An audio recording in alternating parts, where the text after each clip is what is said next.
That's right, pathetic mortals! Your favorite dungeon master is back for this one Halloween! I'm sure you all want to see what's become of my occult deck in the more recent years. Congratulations! You'll get the honor of me showing you!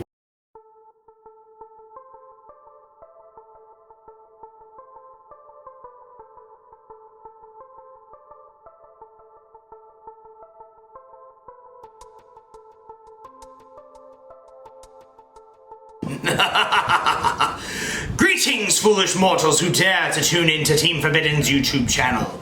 It is I, your favorite dungeon master of the monster world. We are back on this special Halloween episode to show off the update to my occult deck. Let's get started, shall we?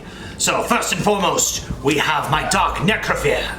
You should all be familiar with her effects by now. She gets summoned from my hand by banishing 3 different fiend monsters from the graveyard. And then if she dies, during the end of the turn, I get to equip it to one of your monsters and steal it for the duration of the duel. The opposite of my Dark Necrophere is my Curse Necrophere. Be warned, for if you destroy her, she'll come back and destroy your cards for each of my face-up continuous spell and trap cards that we have on the field. To complement my Dark and Cursed Necropheres, we have 2 Dark Spirits of Banishment and 2, of course, Dark Spirits of Malice.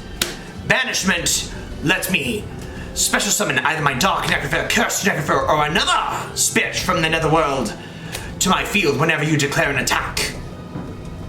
Malice, on the other hand, just lets me do it whenever you activate a card or effect. Next, because we have mentioned that spirit of the Netherworld, he shall appear 3 copies of Abominable Unchained Soul. He's a soul that wanders the Netherworld, and if you dare to destroy any of my cards, he'll drop from my hand and then pop and destroy one of yours. And of course, lastly, we have my 3 Doomcaliber Knight. He's a knight of the Netherworld that whenever you activate an effect, he'll tribute himself to negate and destroy it. The low monster count might seem a bit low, but we do have a bunch of spell and trap cards to compensate it. First, 3 copies of my Dark Sanctuary. As I'm sure you foolish mortals know by now, Dark Sanctuary lets me play spirit messages by the effect of Destiny Board, as if they were monsters. Also, the Dark Spirit will wander the world and occasionally burn you for half the attack of whatever monster you attack with. We also have 3 copies of my signature Dark Spirit Mastery. This lets me add any level 8 fiend or destiny board from my deck or graveyard to my hand. Oh, and it also lets me banish it from the graveyard. You think you destroyed and disrupted my strategy by getting my spirit messages in the graveyard? The joke's on you! I'm shuffling them all back into my deck and drawing a card for each one! For additional draw power, we have 3 copies of Pot of Extravagance. It's quite simple. It's Pot of Greed, except I have to banish 6 cards from my extra deck face down. We'll get into what I'm running there. Unfortunately, there's not very many occult cards in the extra deck, but I've made do with a bunch of fiendish, ghoulish delights. And then 3 copies of Pot of Duality. Since Extravagance locks us out of drawing cards for the rest of the turn, Duality symbolizes, well, I think the Pharaoh might understand what I mean by Pot of Duality. Next, for the spirit messages, we won 1 copy each of I, N, A, and L. I thought he was going to use it on you. I mean, these are self-explanatory. They're played by Destiny Board. Once all 5 hit the field, your demise is guaranteed. 2 copies of the Dark Door as well, a favorite spell card of mine that limits both of us from attacking with only 1 monster per turn. You better hope you choose wisely, or the Dark Spirit of Dark Sanctuary will burn you for half your life points. We also have 1 copy of Card Destruction, a Terraforming to search my Dark Sanctuary, and for the occult, we have the 1 copy of Called by the Grave. Next, into our trap cards that we have for our main deck. As a thief, an ancient Egypt who has plundered countless tombs, my riches vastly outweigh those of most mortal men. Therefore, with the power of Dark Bribe, I can bribe you to draw one card and negate any spell or trap effect that you may activate. Complemented with 2 copies of Destiny Board. You might wonder, dear Bakura, why are you running only 2? Well, if you recall, my Dark Spirit's Mastery can search this card from the deck or the graveyard.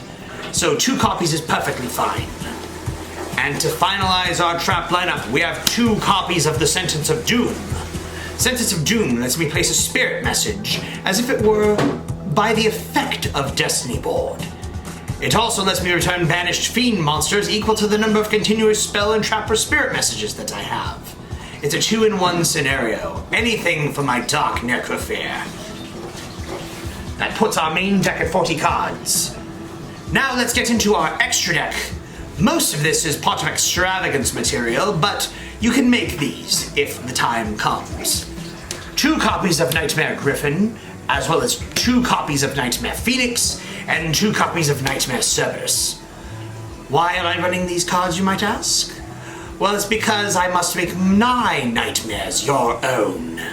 And they're fiends, so if they ever go to my graveyard, I can banish them for my Dark Necrophare. To round off our Nightmare lineup, we have 3 copies of Nightmare Unicorn. To round out our extra deck, we have 3 copies of Baba Barber, and a certain number monster that calls to me from the Netherworld. Number 23, Lancelot. He's the only non-fiend that we have in our extra deck, but he's of ghoulish delight, so he fits perfectly with my occult strategy. Into our side deck, we have 3 copies of an old card, but still a good one. Kaiku the Ghost Destroyer. You may recall me using Jaugen the Spiritualist in my duel with Yugi in Battle City. This is essentially an upgrade from that. Not only does he protect my opponent from banishing cards in my graveyard, or either player's graveyard for that matter, he also banishes 2 cards from my opponent's graveyard. So he's a perfect counter strategy for those Eldritch decks that I've seen roaming around, as well as preventing them from DD Crow or using my Called by the Grave against me. Next, we have 3 copies of a card called Skullmeister. It's another way to keep my opponent's graveyard full, while my spirits keep returning to the field. Speaking of spirits, we have 2 copies of Spiritualism. It's generic spell and trap removal that, for whatever reason, on the English copies of the card is non-targeting, even though the Japanese cards all say that the card targets. It's time to take advantage of returning opponents' cards to their hand, and then activating card destruction and other such cards to get rid of such cards. Or remove the field of a problematic floodgate so my Dark Necrophare and Cursed Necrophare can kill for lethal. Speaking of lethal, we have 2 copies of the spell card Ectoplasma.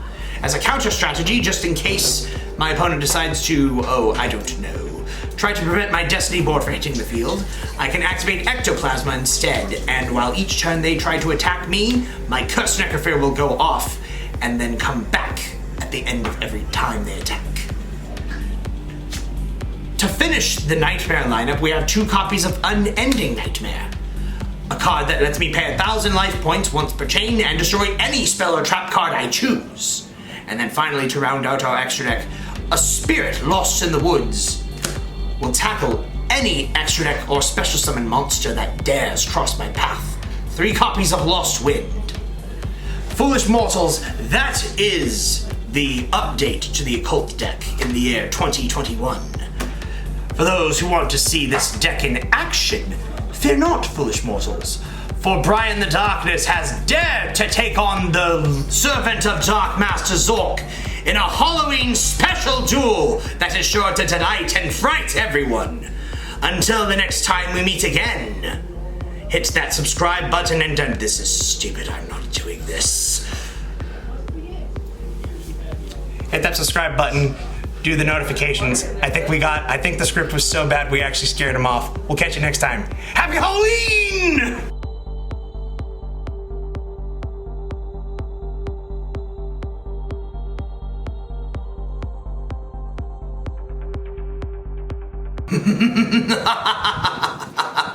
Greetings, foolish mortals on Team Forbidden's YouTube channel. It is I, the Dark Spirit Bakura, Tomb Thief. Obviously,